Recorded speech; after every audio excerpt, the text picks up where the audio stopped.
Hi hello വേദം വിക്രമിൻ്റെ മറ്റൊരു സ്റ്റോറിയിലേക്ക് എല്ലാവർക്കും സ്വാഗതം. അങ്ങനെ വേദയും വിക്രമിനും ഒരുമിക്കാൻ രണ്ടുപേരും പരസ്പരം വിവാഹം കഴിഞ്ഞെങ്കിലും ഇതുവരെ വിക്രം അത് അംഗീകരിച്ചിട്ടില്ല. അങ്ങനെ ഇരിക്കെയാണ് അവൾ അവളുടെ വീട്ടിലേക്ക് തിരികെ പോകുന്നുണ്ട്. ഇതറിഞ്ഞതും അവളുടെ അച്ഛന് ഒത്തിരി സന്തോഷമാണ്. അങ്ങനെ അർഷനുമായിട്ടുള്ള അവളുടെ വിവാഹം നിശ്ചയിക്കാണ്. എന്നാൽ ഇവിടെ രാധയുമായിട്ടുള്ള വിക്രമിൻ്റെ വിവാഹം നിശ്ചയിക്കുന്നുണ്ട്. രണ്ട് വിവാഹം ഏകദേശം ഒരു ദിവസം തന്നെ ഒരേ മുഹൂർത്തത്തിൽ തന്നെയാണ്. അങ്ങനെയാണ് വിക്രമിന് ആ ഒരു സമയത്താണ് മനസ്സിലാവുന്നത് തനിക്കൊരിക്കലും വേദയില്ലാതെ ജീവിക്കാനാവില്ലെന്ന്. അവന് ഓടി അവളുടെ വിവാഹം നടക്കുന്ന ആ കതിർ മണ്ഡപത്തിലേക്ക് എത്തുന്നുണ്ട്. എന്നിട്ട് വേദയും കെട്ടിപ്പിടിച്ചുകൊണ്ട് എനിക്ക് നീ ഇല്ലാതെ പറ്റില്ല, നീ വേണം, നീയാണ് എൻ്റെ ഭാര്യ, എല്ലാവരും സത്യം, എല്ലാ ദൈവങ്ങളാണ് സത്യം, ഞാൻ നിന്നെ ജീവനിലേറെ സ്നേഹിക്കുന്നു. അങ്ങനെ അവിടുന്ന് വേദയും കൈപ്പിടിച്ച് അവൻ വീട്ടിലേക്ക് കൊണ്ടുവരാ. ഇതറിഞ്ഞ രാധയും ഹർഷനും ആകെ ഷോക്കാകുന്നുണ്ട്. രാധയ്ക്ക് വല്ലാതെ വിഷമാവാണ്. താൻ പിന്നെയും പറ്റിക്കപ്പെട്ടു എന്ന് തോന്നാണ്. ജീവനിലേറെ സ്നേഹിച്ച വിക്രം ഒരിക്കലും തനിക്ക് സ്വന്തമാവില്ലെന്ന് അവൾ ഉറപ്പിച്ചു. അങ്ങനെ അവൾ ആത്മഹത്യക്ക് ശ്രമിക്കുന്നുണ്ട്. ഒരു വിധത്തിൽ രാധ രക്ഷപ്പെടുന്നുണ്ട് കേട്ടോ. എന്നാൽ വേദ ഒരിക്കലും ഞാൻ എൻ്റെ ഭർത്താവിനെ വിട്ടുതരില്ല എന്ന നിശ്ചയം തന്നെയാണ്. അങ്ങനെ എല്ലാവരെയും എതിർത്തുകൊണ്ട് തന്നെ അവർ വീണ്ടും ഒരുമിക്കാണ്. അവരുടെ ശാന്തി മുഹൂർത്തവും താലി പിരിച്ചു കോർക്കലും ഒക്കെ നടത്തുന്നുണ്ട് കമലാമ്മ. അങ്ങനെ വേദയ്ക്കും വിക്രമിനും ഒരിക്കലും പിരിയാനാവില്ലെന്ന് അറിഞ്ഞ് ഈ സമയം അപമാനഭാരം കൊണ്ട് അവളുടെ അച്ഛൻ ശങ്കരമേനോന് ആകെക്കാലി തുള്ളി നിൽക്കാണ്. ഇനി എനിക്ക് ഇങ്ങനൊരു മകളില്ല, അവളെ സന്തോഷത്തോടെ ജീവിക്കാൻ ഞാൻ അനുവദിക്കില്ല. അതിനുവേണ്ടി വിക്രമിനെ കൊല്ലാൻ തയ്യാറാണ് കേട്ടോ അവർ. അങ്ങനെ കുറച്ച് ഗുണ്ടകൾക്ക് കൊട്ടേഷൻ കൊടുക്കുകയാണ്. ആരും അറിയാതെ അവനെ എവിടേക്കെങ്കിലും കൊണ്ടുപോയി തീർത്ത് കളയണം. അവൻ എവിടേക്കെങ്കിലും പോയി എന്ന് അവൾ കരുതണം. ഒരു കുട്ടി പോലും അറിയാൻ പാടില്ല. അങ്ങനെയാണ് വിക്രമിനെ ശ്രീനിവാസൻ്റെ സഹായത്തോടു കൂടെ തന്നെ ആ വീട്ടിൽ നിന്ന് കടത്താൻ വേണ്ടി ശ്രമിക്കാൻ കേട്ടോ. അങ്ങനെ വിക്രമിന് മനസ്സിലായിരുന്നു തന്നെ എല്ലാവരും ചുറ്റുള്ളവരെല്ലാം ചതിക്കാണെന്ന്. വിക്രമിന് മനസ്സിലായതോടു കൂടെ അവൻ്റെ എഡ്യൂക്കേഷൻ മനസ്സിലാക്കിയതോടെ തന്നെ വേദ അവനെ ഒരിക്കലും ഇനി ആ ഗുണ്ടാ തൊഴിലൊക്കെ ഒഴിവാക്കി അവനെ നല്ലൊരു ലൈഫിലേക്കാണ് അവർ കൊണ്ടുവരാണ് കേട്ടോ. അപ്പോഴാണ് ശ്രീനിവാസൻ അവൻ്റെ ശത്രുവായി മാറിയിട്ടുണ്ടാവും. അങ്ങനെ ജോലി ആവശ്യത്തിനായിട്ട് വിക്രം പുറത്തേക്ക് പോകുന്നുണ്ട്. പെട്ടെന്ന് അവൻ്റെ ബൈക്കിന് മുമ്പേ ആയിട്ട് ഒരു കാറ് വന്നിട്ട് അവനെ തടഞ്ഞു നിർത്തുക. കുറച്ച് ഗുണ്ടകൾ കയറി വിക്രം എതിർക്കുന്നതിന് മുമ്പ് തന്നെ അവനെ പിടിച്ചുകൊണ്ട് പോകുന്നുണ്ട്. അവൻ്റെ ബൈക്ക് മറ്റൊരു ഗുണ്ട ഓടിച്ചുകൊണ്ട് പോയി കൊക്കയിൽ തള്ളിടാനാണ് അവരുടെ പ്ലാന്.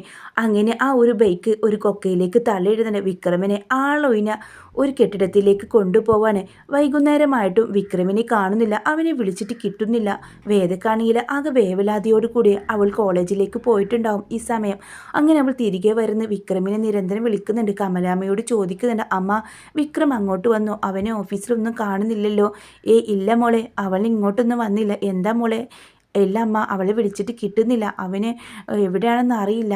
അങ്ങനെ വേറെ വൈകിട്ടും രാത്രി ആയിട്ടൊന്നും വിക്രമിനെ കാണുന്നില്ല. ഇതിൻ്റെ പിന്നിൽ തൻ്റെ അച്ഛനായിരിക്കുമെന്ന് അറിയാവുന്നതോട് തന്നെ അവൾ നേരെ പോയത് അവളുടെ അച്ഛൻ്റെ അടുത്താ. എവിടെ വിക്രം എന്ന് ചോദിച്ചത്. എന്ത് വിക്രം എവിടെന്നോ? നിൻ്റെ വിക്രം എവിടെയാണെന്ന് ഞങ്ങളോടാണ് അവിടെ ചോദിക്കുന്നത്. അല്ല, ഇതിൻ്റെ പിന്നിൽ അച്ഛനാണെന്ന് എനിക്ക് നന്നായിട്ട് അറിയാം. വിക്രമിന് എന്തെങ്കിലും പറ്റിയിട്ടുണ്ടെങ്കിൽ അച്ഛാ, പിന്നെ നിങ്ങൾ എൻ്റെ ശവം കൂടെ കാണേണ്ടി വരും. അല്ലെങ്കിൽ അദ്ദേഹത്തെ വെറുതെ വിടുന്ന നിങ്ങൾക്ക് നല്ലത് എന്നും പറഞ്ഞുകൊണ്ട് വേദ തിരികെ വരുന്നുണ്ട്. ഇതിൻ്റെ പിന്നിൽ തൻ്റെ അച്ഛനാണോ എന്ന് സംശയം അവൾക്കുണ്ട്. ഇല്ല, വെറുതെ ഇരിക്കാൻ പറ്റില്ല, അദ്ദേഹത്തിന് തിരഞ്ഞു കണ്ടുപിടിക്കണം. 2 ദിവസം 3 ദിവസമായിട്ടും വിക്രമിനെ കുറിച്ച് യാതൊരു അറിവുമില്ല. മാഷും എല്ലാവരും അവൻക്കായിട്ട് ഓടി നടക്കുകയാണ്. പക്ഷേ എവിടെത്തും അവനെ കാണാനൊരു സ്ഥലം പോലും ബാക്കിയില്ലായിരുന്നു. വേദയ്ക്ക് ഇനി എന്ത് ചെയ്യണമെന്നറിയില്ല. ഒടുവിൽ അവളുടെ അച്ഛൻ്റെ കാല് പിടിച്ച് അവൾ പറയുന്നുണ്ട്, അദ്ദേഹത്തിന് ഒന്നും ചെയ്യരുത്, ഞാൻ ഇവിടേക്ക് തിരികെ വരാം, അദ്ദേഹത്തിൻ്റെ ജീവൻ മാത്രം ബാക്കി വെച്ചാൽ മതി. എന്നാൽ ഈ സമയം കൊണ്ട് ഗുണ്ടകൾ എല്ലാവരും കൂടെ ചേർന്ന് വിക്രമിനെ നന്നായിട്ട് തന്നെ പെരുമാറി അവനെ ഒരു കാട്ടിൽ ഉപേക്ഷിച്ചിട്ടുണ്ടായിരുന്നു. അവൻ മരിച്ചെന്ന് കരുതിയാണ് അവരെല്ലാവരും ഉപേക്ഷിക്കുന്നത്. അങ്ങനെ വിക്രമാണെങ്കിലോ അവിടെ ആരുമില്ലാതെ ഒരു അനാഥ ജഡ പോലെ കിടക്കാണ്.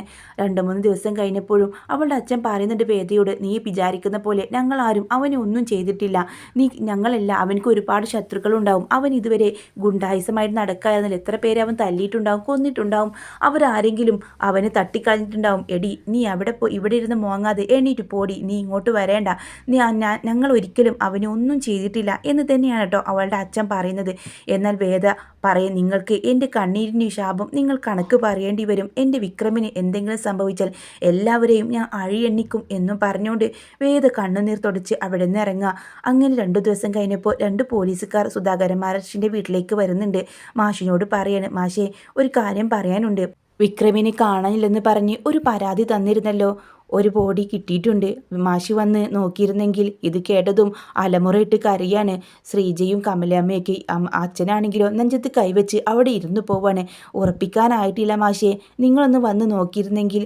അപ്പോഴേക്കും അവിടേക്ക് വേദ പൊട്ടിക്കരച്ചിയോടെ വരുന്നുണ്ട്. എന്താ സാറേ പറഞ്ഞത്? എൻ്റെ വിക്രം എന്നും പറഞ്ഞുകൊണ്ട് അലമുറയിട്ട് കരഞ്ഞുകൊണ്ട് അവൾ വരുന്നുണ്ട്. ഇല്ല, എൻ്റെ വിക്രമിനൊന്നും സംഭവിക്കില്ല. അതൊരിക്കലും വിക്രമായിരിക്കില്ല, എനിക്ക് ഉറപ്പുണ്ട്. അവൻക്കങ്ങനെ എന്നോട് പറയാതെ പോവൂല.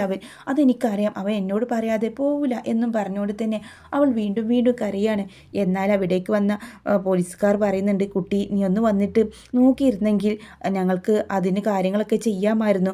ഒടുവിൽ അവൻ്റെ ഏട്ടൻ ഞാൻ വരാം എന്നും പറഞ്ഞ് സാറിൻ്റെ കൂടെ പോകുന്നുണ്ട്. എന്നാൽ വിക്രമിൻ്റെ ആണെന്നോ അറിയാത്ത പോലെ തന്നെ ആ ജഡം ആരതാണെന്ന് പോലും അറിയില്ല. മുഖം അത്രയ്ക്കും വികൃതമായിരുന്നു. അതുകൊണ്ട് തന്നെ അവർക്ക് തിരിച്ചറിയാൻ പറ്റുന്നില്ല. അറിയില്ല ഇതെൻ്റെ വിക്രമിൻ്റെ ആണെന്ന്. പക്ഷേ ചില കാര്യങ്ങൾ അടയാളങ്ങളൊക്കെ നോക്കുമ്പോൾ ഇത് വിക്രമിൻ്റെതാണെന്ന് തോന്നുന്നു എന്ന് ആ ഏട്ടൻ പറയുന്നുണ്ട് കേട്ടോ. അങ്ങനെ എല്ലാവരും വളരെ നിരാശയിൽ തന്നെയാണ്. എന്നാൽ വേദ മാത്രം വിശ്വസിക്കുന്നില്ല. ഇല്ല, വിക്രം മരിക്കില്ല, എനിക്ക് ഉറപ്പുണ്ട്. അതുകൊണ്ടാണ് എനിക്ക് സങ്കടമില്ലാത്ത. അവൻ എവിടെയോ ഉണ്ട്, അവൻ തിരിച്ചു വരും അമ്മേ. അത് ഒരിക്കലും വിക്രമിൻ്റെ ജഡമല്ല, അത് മറ്റാരോ ആണ്. അങ്ങനെ പൂർണ്ണ വിശ്വാസം തന്നെയാണ് വേദ. എന്നാൽ ഈ സമയം വിക്രമിന് കയ്യും കാലൊക്കെ ഒടിഞ്ഞ് അബോധാവസ്ഥയിൽ തന്നെയാണ്. അപ്പോഴാണ് അവിടെ കാട്ടിൽ രണ്ടുപേർ അവിടേക്ക് വരുന്നത്. അങ്ങനെ വിക്രമിനെ കണ്ടതും അവരവനെ കൊണ്ടുപോവാണ്.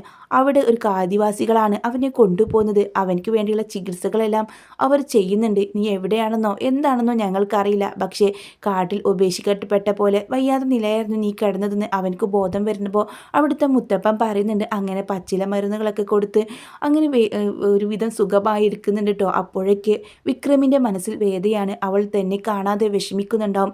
എന്തൊക്കെയായിരിക്കും നാട്ടിൽ സംഭവിച്ചിട്ടുണ്ടാവുക? എന്നെ കൊല്ലാൻ കൊണ്ടുവന്ന ആളുകൾ അവളുടെ അച്ഛനും ആങ്ങളെയാണെന്ന കാര്യം ഉറപ്പാണ്. അങ്ങനെ അവർ ഇപ്പോൾ സന്തോഷിക്കുന്നുണ്ടാവും ഞാൻ മരിച്ചെന്ന് കരുതിയിട്ട്. അങ്ങനെ അവർക്ക് അങ്ങനെ സന്തോഷിക്കാൻ പറ്റുമോ? അങ്ങനെ വിക്രം പിന്നെ അവൻ്റെ മുറിവുകളെല്ലാം ഉണങ്ങിയതിന് ശേഷം അവൻ തിരികെ നാട്ടിലേക്ക് പോവാണ്. അവൻ ആദ്യം രാത്രിയിലാണ് പോകുന്നത്. ആദ്യം കാണുന്നത് തന്നെ ഇല്ലാതാക്കാൻ ശ്രമിച്ചവരെയാണ്. ആദ്യം അവൻ പോകുന്നത് ശ്രീനിവാസൻ്റെ അടുത്താണ്. താൻ ഇത്രയും കാലം കൂടെ നിന്നിട്ട് തന്നെ ചതിച്ച മറ്റുള്ളവർ തന്നെ ഇല്ലാതാക്കാൻ നോക്കിയത് വേദയ്ക്ക് വേണ്ടിയാണ്. അവളും ഞാനും ഒന്നായതിൻ്റെ പേരിലാണ്.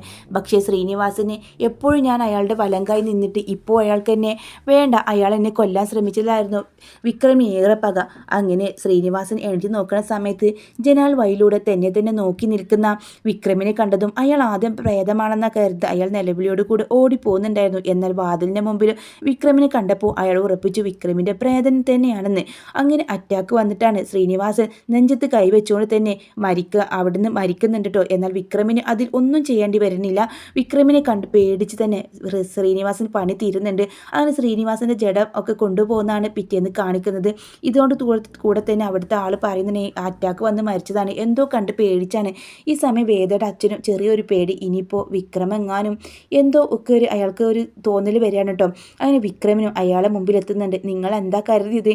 എന്നെ അങ്ങ് കൊന്നു കളഞ്ഞാൽ ഞാൻ പോകുമെന്നോ? പക്ഷേ നിങ്ങളുടെ മകളുടെ കാര്യത്തിൽ ഞാൻ താലി കെട്ടിയത് അത് അവൾ വിശ്വസിക്കുന്ന പോലെ ദൈവനിശ്ചയമാണ്. അവൾ എൻ്റെ കൂടെ ഉള്ളപ്പോൾ എനിക്ക് യാതൊന്നും സംഭവിക്കില്ല. ഇതാ ഇപ്പം തന്നെ കണ്ടില്ല, മരിച്ചുപോയ ഞാൻ തിരികെ വന്നത്. ആദ്യമൊക്കെ ഇത് കണ്ടതും ശങ്കരമേനോൻ ഒന്ന് പേടിക്കുന്നുണ്ട്. ജഡ്ജിയാണെങ്കിലും അയാൾ അവനെ കണ്ടതും ആകെ ഒന്ന് ഭയത്തോടു കൂടെ മുന്നോട്ട് മാറാണ്. നിങ്ങൾ കരുതുന്ന പോലെ, ഇനിയിപ്പോൾ ശ്രീനിവാസൻ കരുതുന്ന പോലെ ഞാനൊരു പ്രേതമല്ല. അയാൾ എന്നെ കണ്ടതും അറ്റാക്ക് വന്ന് മരിച്ചു. ഇനിയിപ്പോൾ നിങ്ങൾക്ക് മരിക്കണോ എന്ന് ചോദിച്ചുകൊണ്ടാണ് വരുന്നത്. അങ്ങനെ ആ ഒരു കടമ്പയും കടന്ന് അവന് വേദയെ കാണാനായിട്ട് വീട്ടിലേക്ക് ഓടുന്നുണ്ട്. അങ്ങനെ വേദ ഈ സമയം ജനാൽ വഴിയുടെ ഇങ്ങനെ വിക്രം നോക്കുന്ന സമയത്ത് വേദ അമ്മയെ ആശ്വസിപ്പിക്കുകയാണ്. അമ്മേ, വിക്രമിനൊന്നും സംഭവിക്കില്ല, എനിക്കറിയാം വിക്രം തിരികെ വരുമെന്ന്. ആ ഒരു പൂർണ്ണ വിശ്വാസത്തോടാണ്. അവൻക്കങ്ങനെ എന്നെ വിട്ടു പോവാനാവില്ല. ഇതേ അവൻ വരുമ്പോൾ എനിക്കൊരു സമ്മാനം കൊടുക്കാനുണ്ട്. അവനൊരു അച്ഛനായി എന്ന സമ്മാനം. ഈ സമയം വേദ ഗർഭിണിയും കൂടെ ആയിരിക്കൂട്ടോ. അങ്ങനെ വിക്രം ജനാൽ വഴി നോക്കി കണ്ണീരോടെ നിൽക്കുകയാണ്. താൻ പോയെന്ന് പോലും അവൾ വിശ്വസിക്കില്ല. അവൾക്ക് അത്രയും പൂർണ്ണ ഉറപ്പുണ്ട് ഞാൻ തിരികെ വരുമെന്ന്. അങ്ങനെ വേദ തിരിഞ്ഞു നോക്കുന്ന സമയത്ത് അവിടെ വിക്രമിനെ കണ്ടതും അവൾ വാപ്പൊത്തി അന്തം വിട്ട് നിൽക്കുക. വിക്രം എന്ന് പറഞ്ഞ് അവൻ്റെ നെഞ്ചത്തേക്ക് ചെന്ന് ഒറ്റ കെട്ടിപ്പിടുത്തവും ഒക്കെയാണ്. എല്ലാവരും കൂടെ അത് കണ്ട് ആകാംക്ഷയോടെയും സന്തോഷത്തോടെ നിൽക്കട്ടെ. എനിക്കറിയാം എൻ്റെ വിക്രമിന് എന്നെ വിട്ട് അങ്ങനെ പോവാൻ പറ്റില്ലെന്ന് പറയാണ്. ഈ സമയം വിക്രം അവളുടെ വയറ്റത്ത് കൈവെക്കുന്നുണ്ട്. അപ്പോൾ അവനത് കേട്ടെന്ന് മനസ്സിലാവാണ്. അവളിങ്ങനെ അവൻ്റെ മുഖത്തേക്ക് നോക്കി അതെ എന്ന അർത്ഥത്തിൽ കണ്ണീരോട് കൂടെ തല ആട്ടുന്നൊക്കെയുണ്ട് കേട്ടോ. ഒരു കിടിലൻ എപ്പിസോഡാണ്. വിക്രം മരിച്ചെന്ന് കരുതി വിക്രം തിരികെ വരികയും അവർ തമ്മിലുള്ള നല്ലൊരു എപ്പിസോഡാണ്. എല്ലാവരും എന്തായാലും അതിനുശേഷം വിക്രമിൻ്റെ വേദയുടെ അച്ഛൻ അവനെ അംഗീകരിക്കുന്നുണ്ട് കേട്ടോ. ഇവരുടെ സ്നേഹം അത്രയും പവിത്രവും ദൃഢവുമാണെന്ന് മനസ്സിലാക്കിയ ഒടുവിൽ ശങ്കരമേനോൻ തന്നെ ഈ ഒരു ഇവരുടെ ബന്ധം അംഗീകരിക്കുന്ന ഒരു കിടലിന് എപ്പിസോഡും കൂടെയാണ് ഇതിന് ശേഷമൊക്കെ വരുന്നത്. എന്തായാലും ഈ വീഡിയോ ഇഷ്ടമാണെങ്കിൽ ലൈക്ക് ചെയ്യാനും സബ്സ്ക്രൈബ് ചെയ്യാനും മറക്കല്ലേ.